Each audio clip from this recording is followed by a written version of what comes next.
Had one for a while before that called Forged in Blue that I started kind of on my own. Had that up and running for a little bit. Decided to kind of branch off, go somewhere different. Started this one up. Got an amazing co-host, Zach Boyd. Shout out to him. We talked our episode released today. We tend to record 2 episodes a week, and man, it's just fan centric, man. It is in depth. I always tell people it's in depth analysis with kind of a fan centric twist. I don't live in Indiana. I've been a Colts fan since I was 5 years old. Same with Zach. He's been a Colts fan since he was really young, and so we kind of give that Colts fan perspective, but we try to do it with a little bit more nuance and obviously a little bit more behind it. Been really, really lucky since we started it to have amazing guests come on. We've had Zach Kiefer and Kevin Bowen, Matt Taylor. We've had great interaction. We've been really, really lucky. Laura Steele's another one. We for not being based in Indiana, I'm based in Tennessee. He's based in Indiana. So, I mean, it's just a fun time, man. It's just cut back, have fun. And I mean, you're the same as we are. I'm just a Colts fan who's lucky enough to talk about it and people are okay with listening to me. Yeah, it is quite nice. So you're down in Tennessee, you're down in the Badlands in enemy territory. Very much, man. Very, very much. My family is Titans fans. And the company I work for, which is a family-owned company, is actually Titans season ticket holders. So I go to the Titans Colts game every year with all my Colts stuff on. And because they've been pretty dominant with that game, I've been really lucky to see them pull out a lot of really cool wins over the year. I was at I tell everyone, I talk about it on my podcast a lot. I was at the one 2 years ago. It was about 107 degrees at the game. It was ridiculously hot. And that was the one where Jacoby let us back. I've been at once with Peyton. I was at Peyton Manning's first game when he came back to Tennessee. And I was lucky enough to be at the last regular season Andrew Luck game, the winner go home game in week 17 against the Titans. So I was there when he won that game. Got to see his last regular season game. That's fantastic. I mean, what we would give to have Andrew Luck back. Right arm.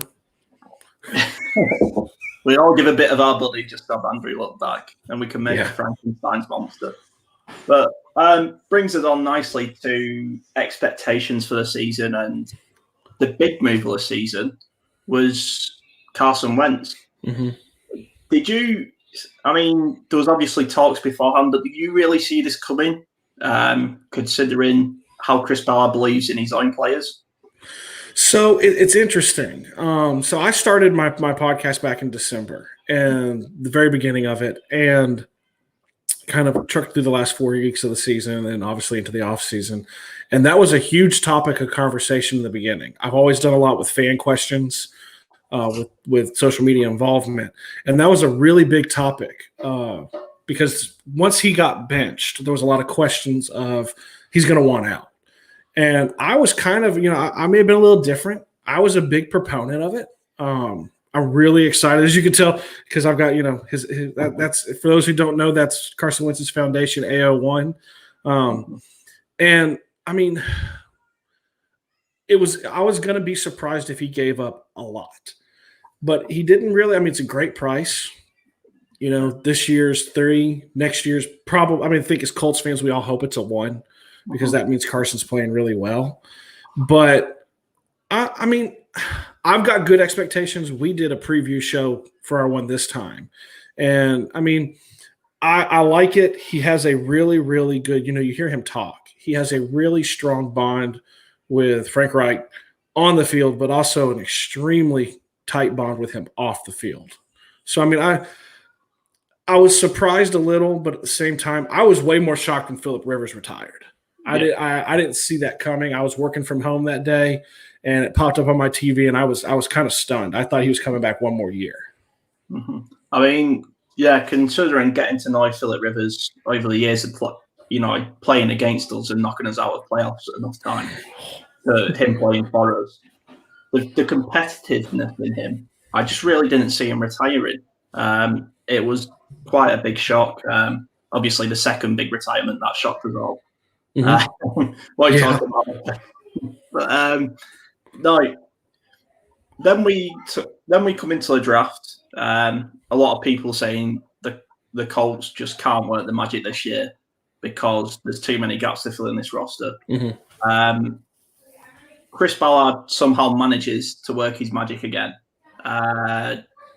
What was your favorite pick of the draft? So, and we've talked about this before too. So, I mean, I love Kwity Paye. I do love it. He was my number one edge rusher into the class. I love that pick. I love kind of the cloth he's cut from and his character.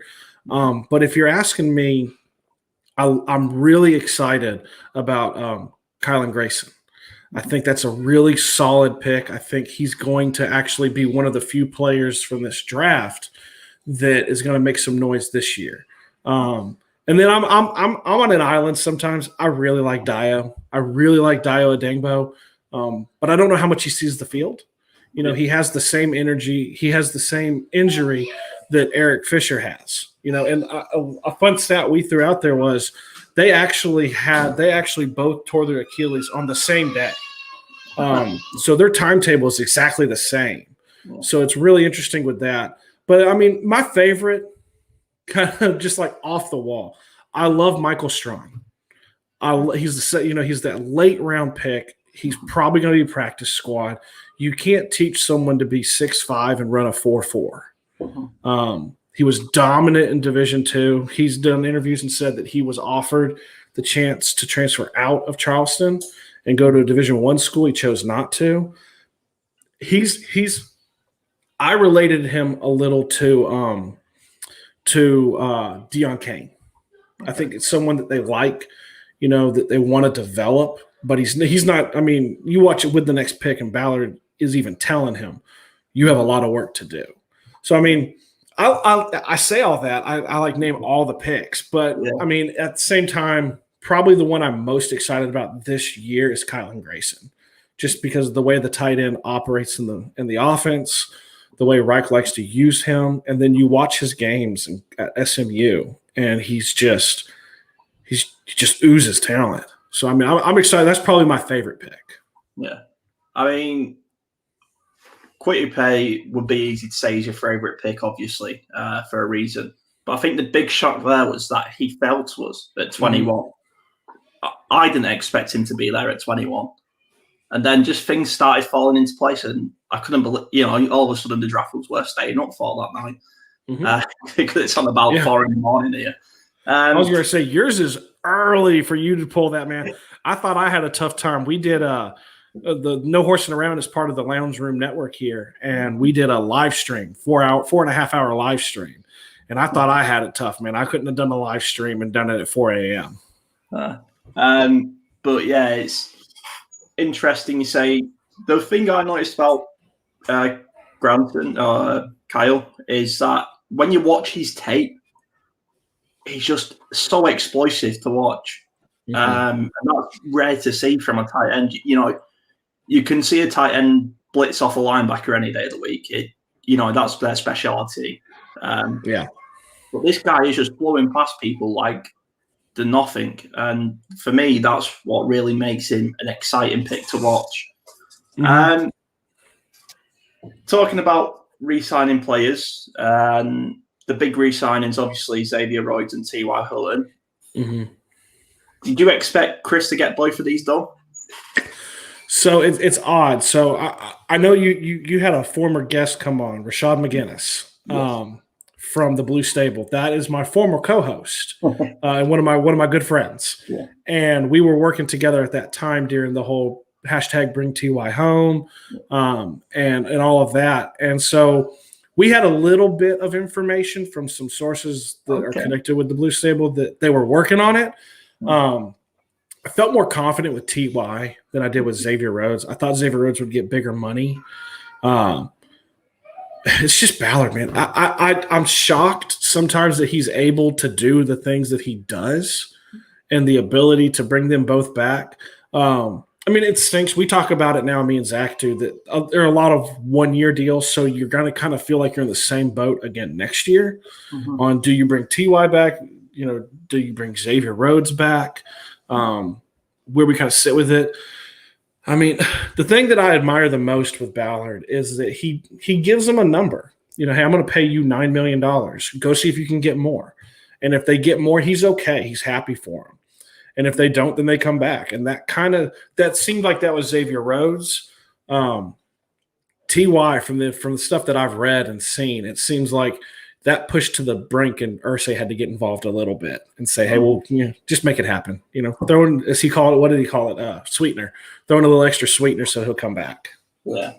I mean, it'd be fitting, especially for TY. If he does break 10,000 yards, that would mean the Colts would be the first NFL franchise to have 3 different players.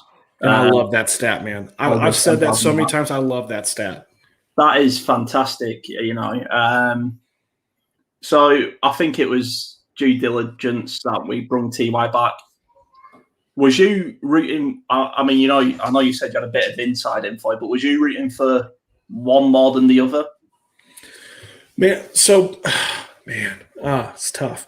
I was probably, if I had to pick between the two, I would have probably sided with Xavier Rhodes, just because of the need at corner. I mean, we talked about it. Like I said, we talk about it all the time. The depth. I mean, injuries happen, but the depth at wide receiver is pretty legit this year. I mean, we kind of ran across. We had a question about DeMichael Harris, and I love DeMichael Harris. I occasionally get some interaction with him on Twitter, and he's extremely nice.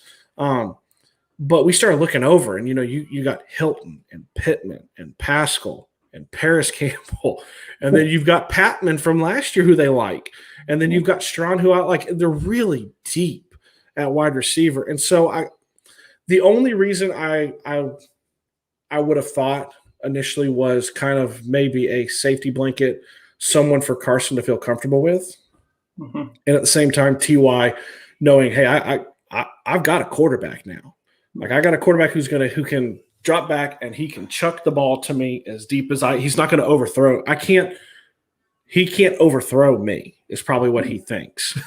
So, but to answer your question, if you pinned me down at the time, I would have said Xavier, because it seemed like such a bigger position of need. Yeah.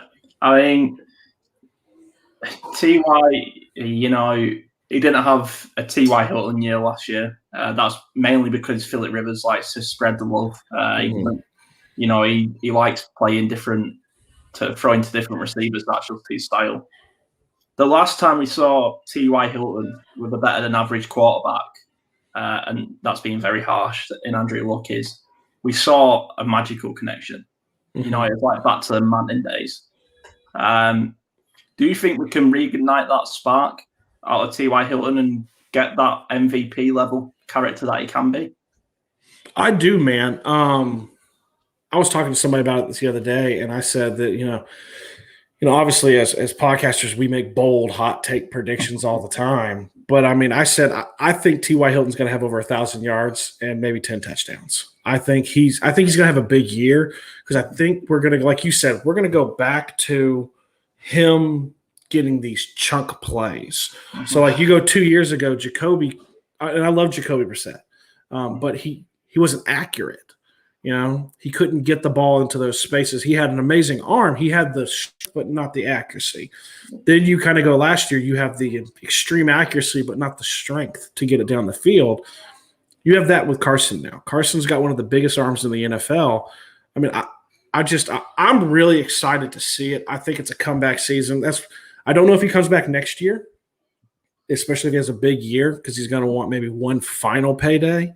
And I don't know if Ballard's going to do that. But I mean, no, I think there's a very, very strong possibility he has a very, very good year. And quarterback room got very interesting, especially when we picked up Sam Erlinger. We went into last season with 3 quarterbacks. Are we going to go into this season with 3 quarterbacks? Ooh, so my boy Zach, my co-host that I was talking about, his hot take is that Ellinger is going to take the 2 spot, that he's going to walk out of camp with that. And the more I've thought about it, what's funny is that was probably one of the picks I disliked the most at the time. I think I even sent out a tweet that said it was my least favorite pick of the entire draft.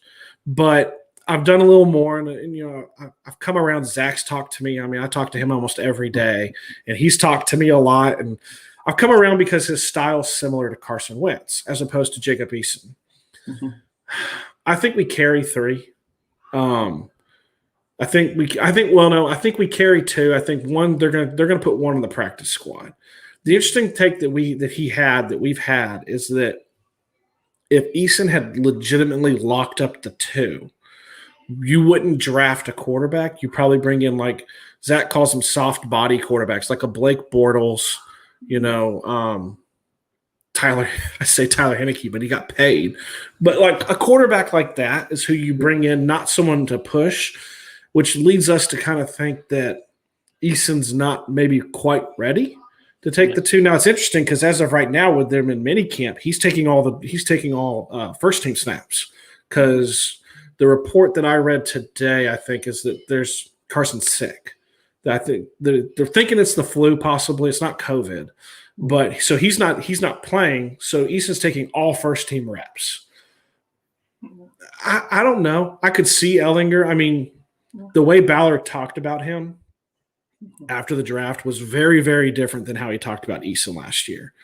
Eason was kind of like, don't crown him. He's got to make the squad. He's got to beat out Chad Kelly. He's got to beat out Swag Kelly, apparently. And then you get Ellinger this year, and he's like, hey, the quote I love that I say all the time is, he literally has said, I don't know what it is, but Ellinger has it. So they really like Ellinger. It wouldn't shock me if he takes the 2. I'm not real comfortable with the quarterback room behind Carson anyway, because there's no reps in the NFL. So I pray that he stays healthy. I'm probably one of the few that think he does. I think he plays the majority of the games. I think it's a big misnomer that he's injury prone. He doesn't get injured often. He gets injured at really poor times. Yeah. I mean, you're bound to pick up 1 or 2 injuries when you're getting sacked 55 times in a season. In 12 games, man. It wasn't even a full season. 12 games. I think the stat I read was, I want to say he was like at least 10 sacks above the second place. And the second place played 16. So, I mean, he got obliterated last year. He was beaten and broken. No quarterback's going to play good in that situation. No. So what Chris Ballard did is went out and picked up his 6th Infinity Stone to build the Great Wall of Indy, and that is Eric Fisher. Mm-hmm. We touched on it. He's probably not going to play weeks 1 through 3, maybe 1 through 5, but it's still a great pickup, I think. Mm-hmm. Yeah, I mean, I agree. I think he's comfortable. Ballard's comfortable with him. Ballard was there when they drafted him in Kansas City. There's a comfort level. 2 is he's a former number 1 overall pick, and here's a reason why, and he's played that way. I've said numerous times that I don't think he would be out of Kansas City had he not torn his Achilles. I think he'd still be there because he didn't play his way out. We saw what Kansas City looked like without him in the Super Bowl. I mean, they looked horrible. And that goes to your point. No quarterback can throw touchdowns from their back,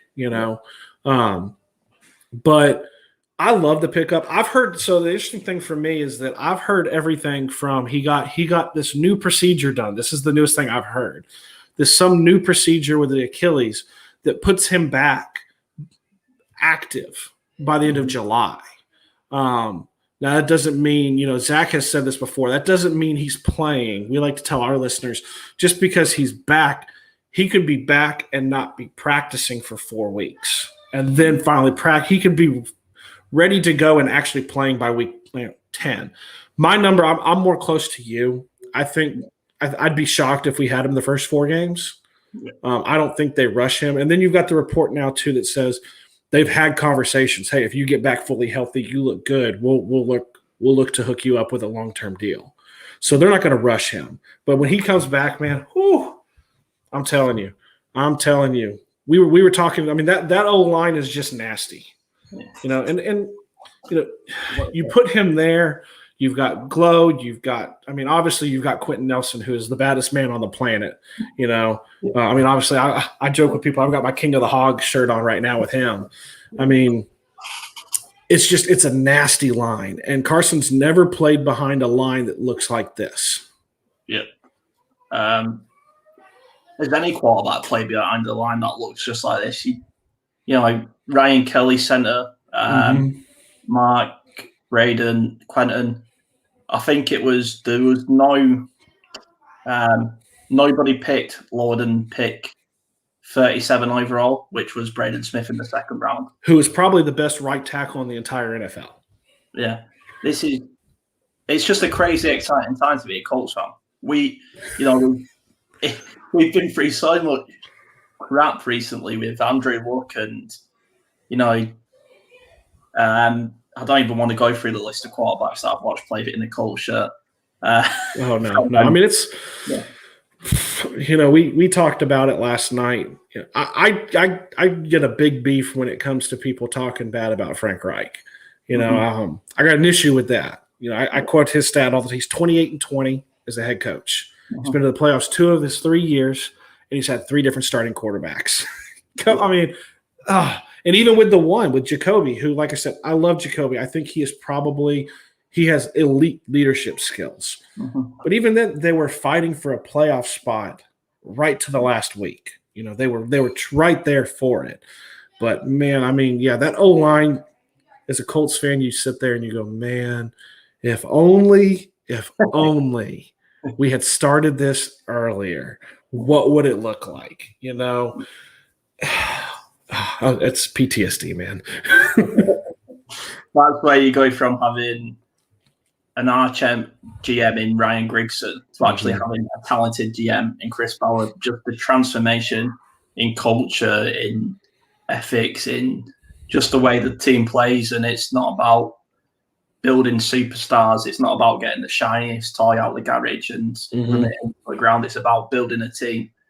And everyone is made to feel part of this team. And this is why I think the Colts are so successful. It's special teams. Now, you come and play for the Colts, you have to go through special teams. And if you don't show the right attitude, you are not getting into your side of the ball. It is as simple as that. No matter your name, what pick you was, if you don't take that seriously, you're not getting in. Yeah. And that's why I think the Colts are so good. We preach all 3 sides of the ball. My one criticism of Frank Reich last season, and maybe it was just because it was heat at the moment, I was kicking myself when we kept going for 2 in that playoff game. I was honest. I was kicking. When I came back and looked at it, you go, if he doesn't go for 2, and we still lose, people are going to call him out for not going for 2. And we know we have the Riverboy Gambler and Frank Reich. That was his crown nickname from the Philly special days. So yeah, I mean, and the fun thing with that, is the interesting is in that playoff game, I felt like he knew he had to put some points on the board going against Josh Allen. And the interesting thing that I read and that I saw at that time was that I'm not as upset about the 2-point conversion that they went for as opposed to when they went for it. Or no, I'm sorry. I'm not the 4th down call when we went for it on 4th down. I wasn't upset with that call. It was the perfect call. It really was. You hear them talk. The way that it was set up was the defense was supposed to shift. And this is like going analytical, but the defense was supposed to shift, and the defense did not. They stayed home, so there was supposed to be a hole there. And so it was they had mapped it out, planned it out. This is how it was supposed to work, and it just didn't. The defense did their job. They get paid millions of dollars to do that too. The issue I had was the 3rd down call. I didn't like the 3rd down call that backed them up. That was my issue. When you're on, in my opinion, I'm with you on this critique. When you're on the 2-yard line and you have Jonathan Taylor in the backfield, just run it 4 times. He's going to get in eventually. He's going to eventually probably make it in there. I mean, and even the pass to Pittman, just a hair short on that. It was a tough game to watch just because you felt like it was right there. But I mean, I think that's a common critique for him is that he is so smart Reich is. That I think sometimes he's so analytical that he overthinks and outthinks himself sometimes. Well, they think I'm going to run here because 45% of the time I run here, so I'm going to throw. Yeah. And they don't think that but it's just in his head. So, I mean, he's so analytical. It's tough, man. It is tough. I don't want to. He's just sometimes, it just doesn't break your way. And the Bills were one of the best teams last year. And, it's going to be a great rematch this year.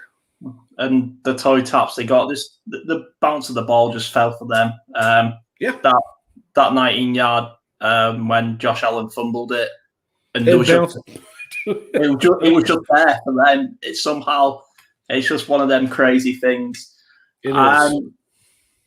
I mean, that sort of brings you on to special teams, what I was trying to get onto. But, we signed kicker Eddie Pinheiro. I think that's how you pronounce his name, from Chicago. It's just purely camp competition for Hot Rod. Is it a bit of backup just in case one gets COVID or something like that? I think it's just a camp leg. Hot Rod, he's a very legit kicker. The argument that he has a weak leg, I don't think is correct. You look at his time at Georgia, I believe he holds the record for the longest field goal, I think, in one of the bowl games. I'm trying to remember. Maybe it's Sugar Bowl. I think, Ballard is competition, man. It's competition. He's not going to let you feel comfortable. And we've always gone in with two kickers. I would be shocked if Hot Rod's not the kicker. I think it's depth, it's competition, it's a camp leg. I don't think anything beyond that. I think Hot Rod is the kicker. I mean, I love him. We joke all the time. Respect the specs, man. He's a hell of a kicker. I said, I live in Tennessee. I live in SEC country, so I saw him kick for 4 years at Georgia, and there was talk that Colts fans wanted to draft him.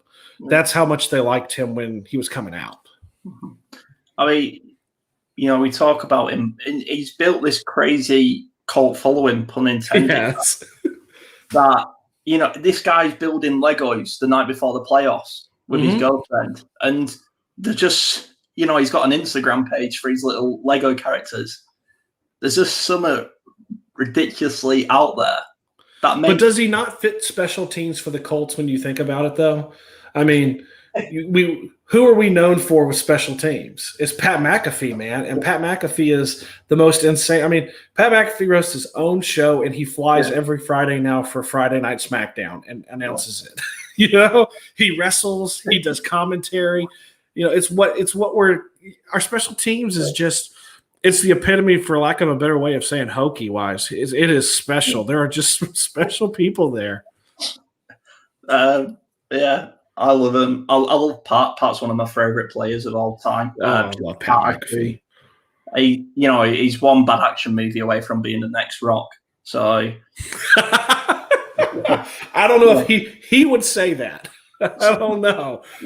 But it just there's a good culture around the Colts at the minute. It just seems like a good place to be. It seems like a good time to get in and buy into being a Colts fan. Mm-hmm. Talking about competition, a lot of people think we have a 1-1 punch with Marlon Mack, Jonathan Taylor. Mm-hmm. After last year, I think we have a 1, a 1, a 1, and a 1 punch with Marlon Mack, JT, Wilkins, and Hines. I think, especially value for money, this is just the best running back room in the league. Yeah, I mean, I definitely think it is a very, very deep room. And from my understanding, it's a very tight room. Marlon Mack stayed in Indy to rehab his Achilles and was in the room with Jonathan Taylor every week to kind of help mentor him. Taylor was fresh coming into the end of the year. He looks just like every bit of a legit running back one. Top 5 running back in the league. Naheem is just otherworldly with his talent. Marlon Mack, I'm interested to see how he looks this year because with those Achilles injuries with running backs, It's interesting to see how he bounces back. What's funny is when you mentioned Jordan Wilkins, I actually don't know if he makes the team, in my opinion. But I could see Marlon Mack filling that role where he's going to be kind of a supplement. You're going to, I talk about it all the time. I think Taylor demands 20 to 25 carries. Hines, Naheem, he needs at least 5 to 7 touches in some way. And then Mack will be there for, his 5 to 7 touches too, I think.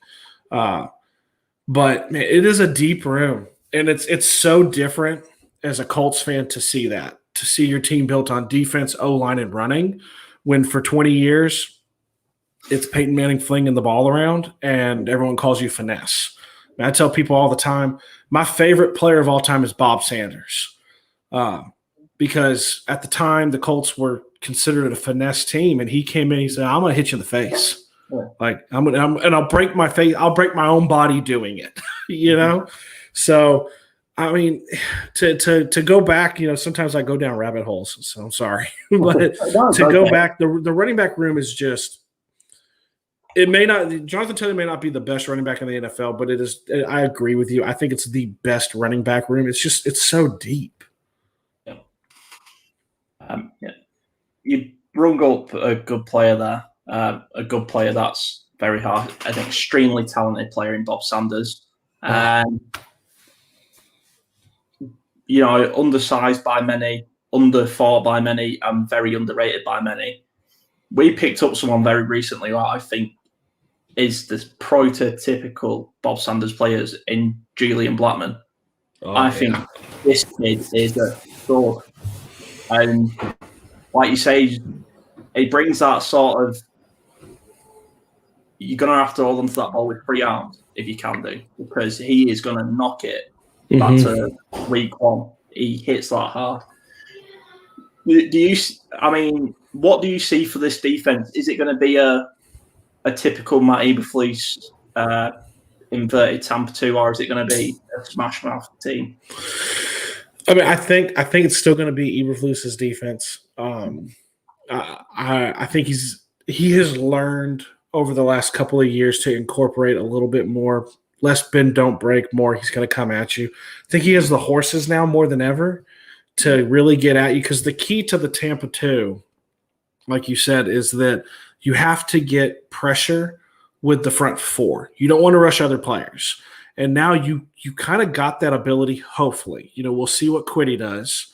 You hope – I love Kamoko Toure. We talk about him all the time. I worry he's not going to get back to where he was. But if he can, you've got that where everyone's really interested to see what Ben Banigou does. And then you've got Buckner and Grove right in the middle. You're going to be able to get after them. And then you've just got, the key, they say it all the time with his defense is it's a triangle of players. It's your nose tackle, which is Buckner, your slot corner, which is Kenny, which is, in my very humble opinion, he is – I don't want to hear that he's the best slot corner, but he's the best. I think he's top 5 corner in the league. And then you've got to have your linebacker, which is Leonard. So they've kind of got their triangle now a little bit. It's going to be really interesting to see. The biggest thing is going to be how does I think on the defense. The players to watch to see if the defense will take the next step to being, instead of a top 10, but maybe a top 5, top 3 defense in the league, is going to be those edge rushers. It's going to be, how does Quiddy look in his rookie season?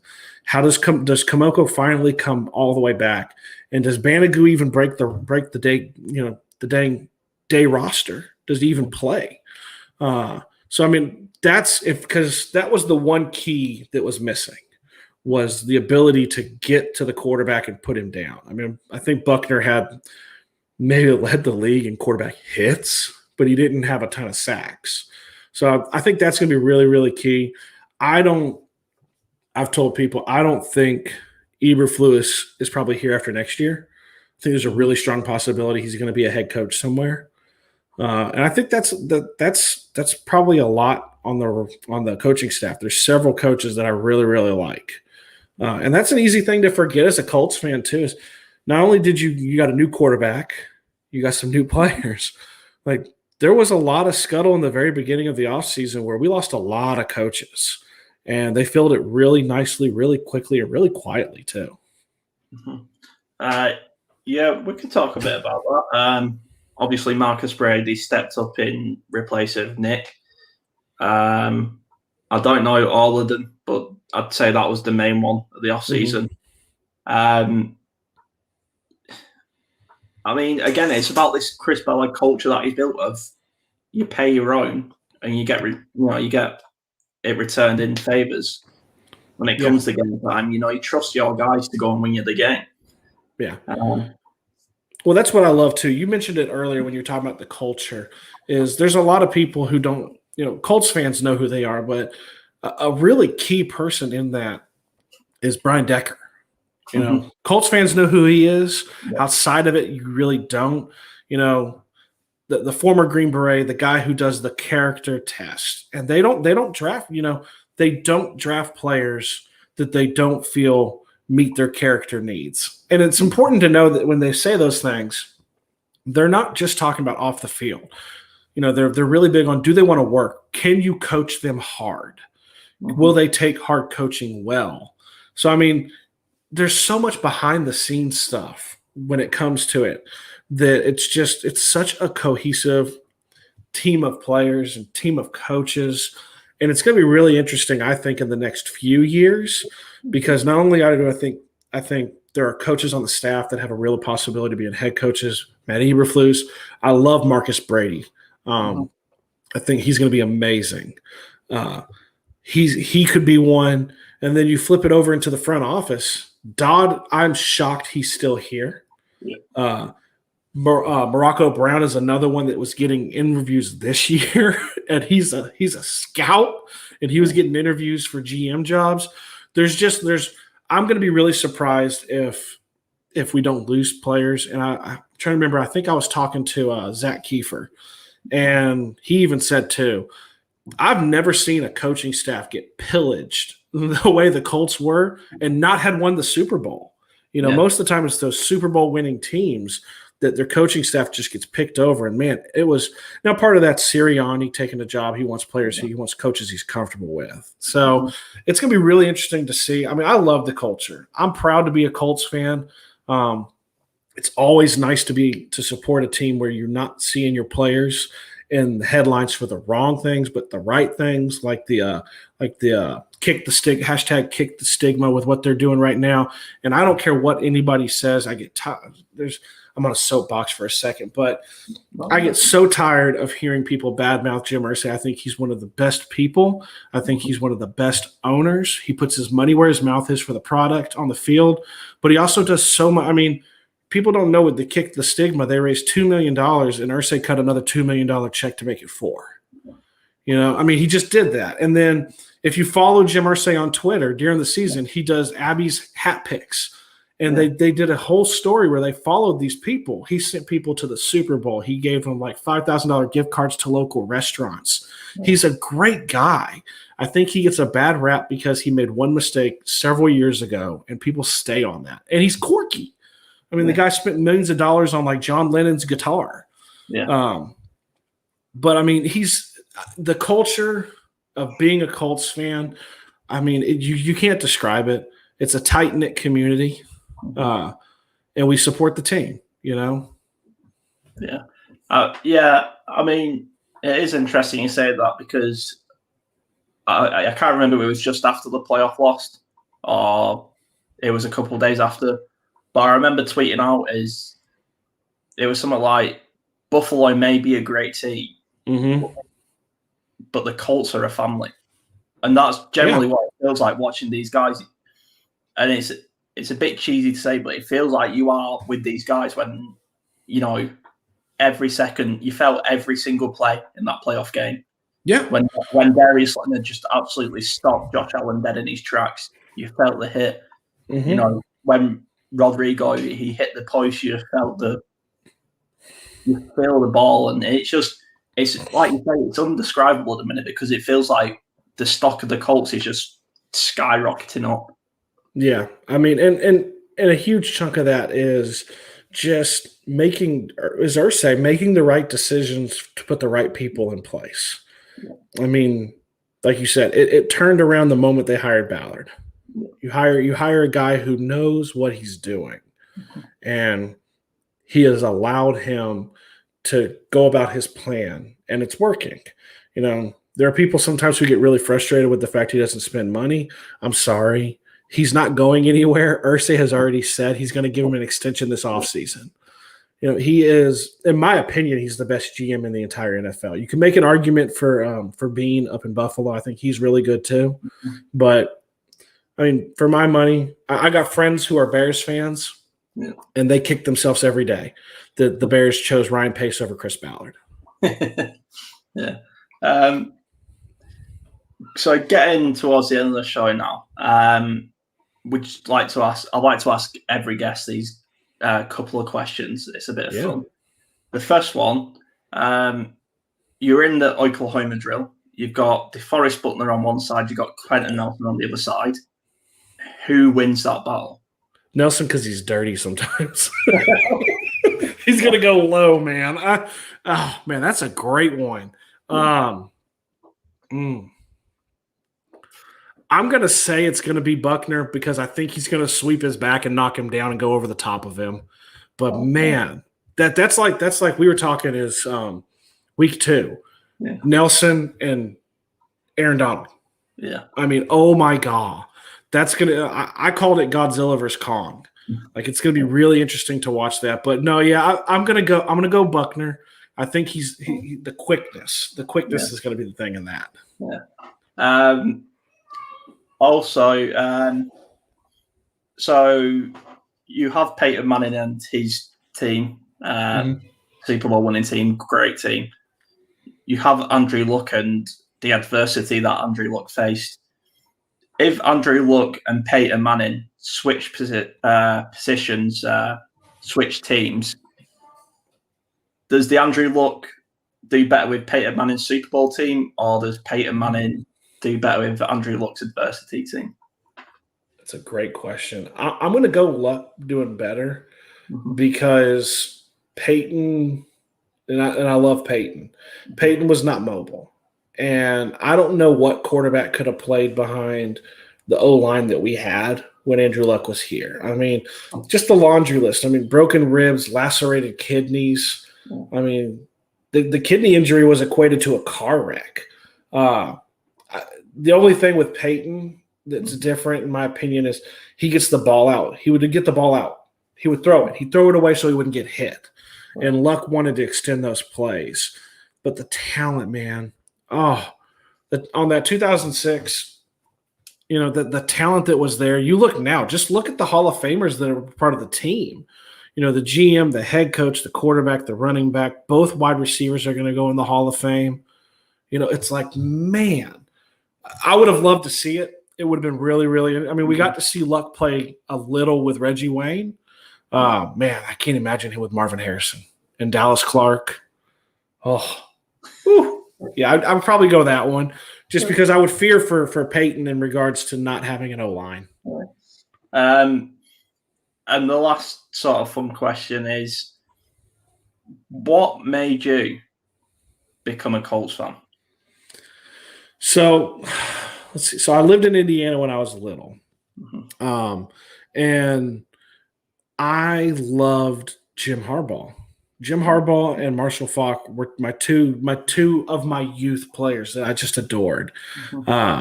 And that was my team. That was my team when I lived in Indiana when I was really little. Like I said, 5 years old. We moved to Tennessee. There were no Titans. And I just kind of stuck with them. It doesn't hurt that they were really, really good for a long time.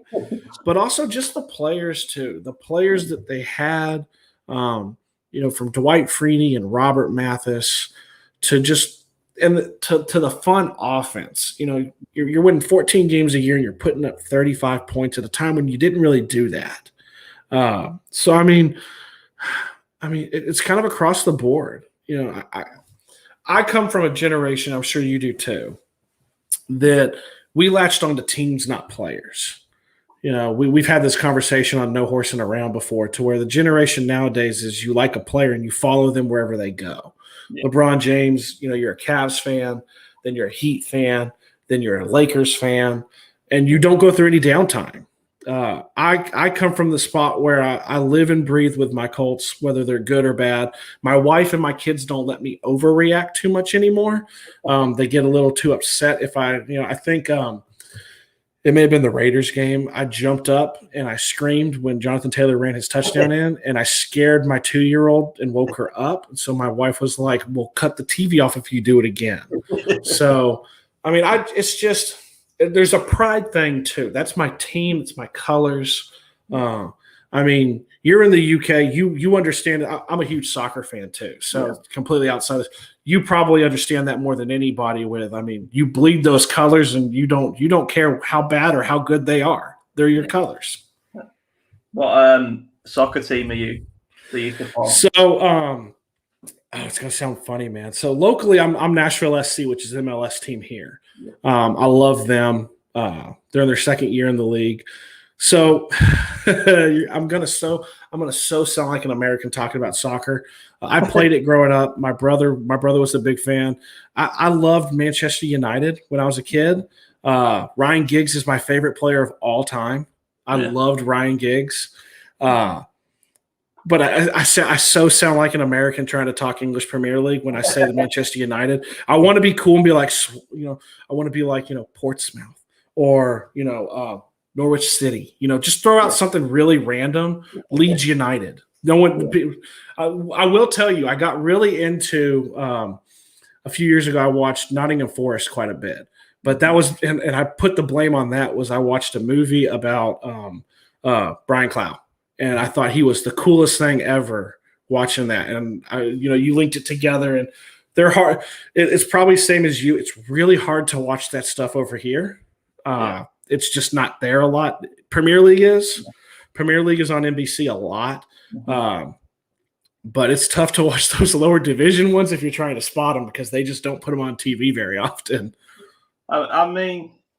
There's nothing wrong with being a United fan when you live over in America, because, David Beckham, LA Galaxy, all that jazz. It was just the thing at the time. Like, I only became a Colts fan because they was on the demo of Madden 07 after winning the Super Bowl.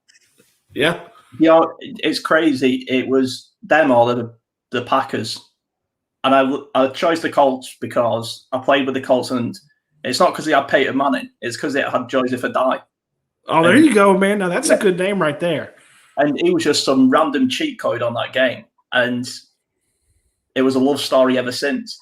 So I have no problem with picking a team that Did everybody? I equate it to, if you hear someone back in the day, at least before United just kind of went and kind of fell off recently. It's equated to people saying they're Yankees fans back in the day. It's kind of what I've always heard. You hear all over the world, I'm a Yankees fan when they were winning 6 pennants in a row. Yeah. But that sport, and that's how you get into the team. We all get in random ways sometimes. As long as you stay with them, that's fine by me. Thank you. Okay. As long as you stay with them, that's fine. But anyway, we've been talking Colts and football, even soccer, which will be a surprise to our UK fans. For almost 50 minutes now. I can't thank you enough for coming on, Stephen. Do you just want to, again, plug all your stuff, tell people who you are and what you do? Yeah, so you can find me on Twitter. It's at Stephen Burton 86. That's my personal page. At No Horsing is the podcast. Would love it. We're on Apple, we're on iHeartRadio, Spotify, YouTube. We put our YouTube videos up. You can go on there, subscribe, follow, leave a comment. We drop episodes on Tuesdays and Fridays for No Horsing. They tend to be about an hour long, perfect for whatever drive you're going to take. Love it, man. We love it. We kind of check. We got a little bit of a foothold in Canada. We got a couple of places over in Europe, Finland and I think the Netherlands a little bit. So really excited to talk with you today too about it. It's always fun to see kind of the reach of a fandom and see it. But yeah, I mean, hit me up on there. We're really open. Try to respond as much as possible. Every episode we do a thing called social media sessions. So DM me questions, at me questions. We'll answer them on the show, give you a shout out, give your Twitter handle, try to kind of push some followers your way too. I mean, I'm just going to write down and nick that segment off you. Been doing it since day one. I joke all the time. Day one, man. It's social media. Getting questions is one of the hardest things to do in the podcast game, man. Getting people to interact, and you just have to stay at it. I mean, right now I think we have a queue of over 35 questions. There you go. Anyway, you know I've been hosting UK Colts fans. This has been Stephen from Noi Horsing Around. Go and check them out on Twitter. It's been another great episode of the UK Colts fans special guest podcast. See you all later. Thank you, guys. Thanks, man.